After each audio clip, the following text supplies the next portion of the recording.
Class 10 English lesson on father's help. তোমরা সবাই মন দিয়ে শোনো, লেখো। এটা ইংলিশ লেসন 1 ফাদার্স হেল্প। তোমরা সবাই মন দিয়ে শোনো, লেখো। সবাই লাইক অ্যান্ড সাবস্ক্রাইবটা দিয়ে দাও। তাহলে class 10 English lesson 1 father's help, unit 1।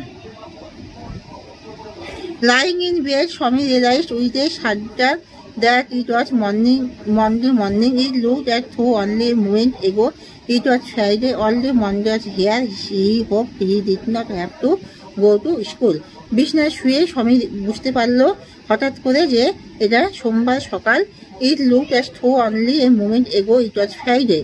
একটু আগে ওর মনে হয়েছিল এটা শুক্রবার, কিন্তু যখন সোমবার এসে গেল তার আশা করলো যে আজকে সে স্কুলে যাবে না। At 9 o'clock, Swaminathan well I have a headache. 9টার সময় বললো যে আমার মাথায় ব্যথা করছে।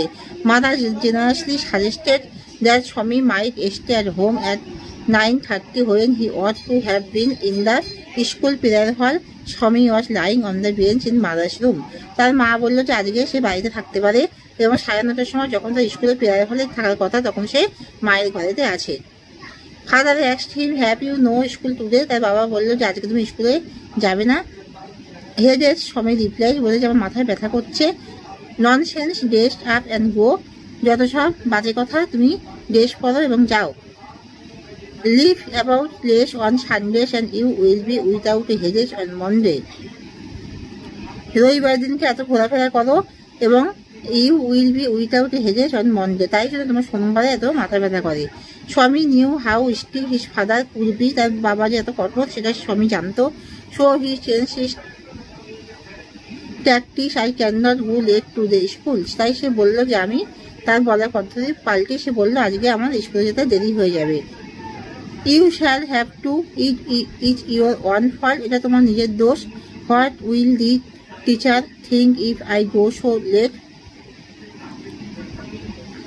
আমি যদি এত দেরিতে যাই মাস্টারমশাই কি বলবেন। Tell him you had a headache and so are late. তাকে বলো যে তোমার মাথায় ব্যথা করছিল তাই তুমি দেরি করে গেছো। He will scold me if I say so. আমি এই কথা বললে তিনি আমাকে বকবেন। Will he let are see what in his name. What is his name. তোমাকে বকবে, দেখছি তার নাম কি। Does he always school the students. তিনি কি সবসময় ছাত্রছাত্রীদের বকাবকি করেন। He is a very angry man. তিনি খুব রাগী। He is specially angry with boys who came in late. I would not like to go late to Shyamali's class. তিনি যখনই ছাত্রছাত্রীরা দেরি করে আসেন তিনি বকাবকি করেন। আমি শ্যামলি ক্লাসে দেরি করে যেতে পারবো না। তিনি খুবই রাগী। If he is so angry why not tell your headmaster about it. তিনি এতটাই রাগী যে তোমরা কেন হেডমাস্টারকে বললে না। They say that even the headmaster is afraid of him. Headmaster তাকে ভয় পান। তাহলে ইউনিট 1টা বলে দিয়েছি, আর আমি বাকি ইউনিটটা অন্য ভিডিওতে বলবো। ঠিক আছে, এখানেই শেষ করছি। তোমরা সবাই সাবস্ক্রাইবটা দিয়ে দিও।